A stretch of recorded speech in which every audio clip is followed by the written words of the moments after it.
આણંદ જિલ્લાના બોરસદ તાલુકાના અલાડસા ગામની દૂધ મંડળીમાં 20 લાખના કૌભાંડનો મુદ્દો હવે ગરમાયો છે।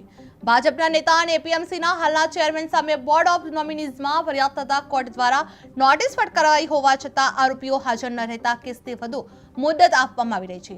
અલાડસા દૂધ ઉત્પાદક સહકારી મંડળીમાં તત્કાલીન ચેરમેન અને હાલના એપીએમસી ચેરમેન તથા ભાજપના નેતા અશોક મહિડા સહિત 10 ડિરેક્ટરો સામે ગંભીર આક્ષેપો કરવામાં આવી રહ્યા છે। આક્ષેપ મુજબ મંડળીના નવા મકાનના કામ માટે ખોટા ઠરાવો કરી કામ પૂર્ણ થયા વિના જ 20 લાખ રૂપિયા કોન્ટ્રાક્ટરને ચૂકવી દેવામાં આવ્યા છે।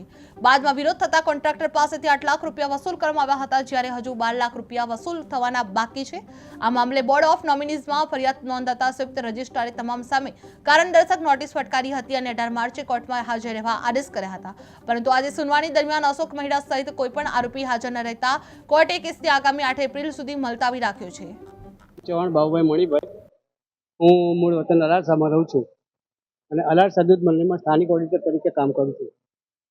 હવે અમારા દૂધ મંડળીની અંદર અલાડસા દૂધ મંડળીને આગામી ગઈ સમયમાં 20 લાખ રૂપિયાનું એક કૌભાંડ થયેલું છે।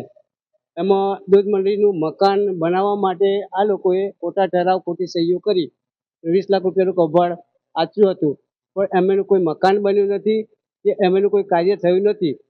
આ બધું મને માલુમ પડવાથી હું મારા મિત્ર પ્રવીણભાઈ સાથે અમે દૂધ મંડીમાં જઈને આ લોકો જોડે અમે વાતો કરી કે ભાઈ આ રીતનું કર્યું છે, તો આ લોકો એવું કહ્યું કે ભાઈ અમે કશું કર્યું નહીં, અમે લીગલી બધું કામ કર્યું છે, તો અમે બધું સાબિતી માંગી।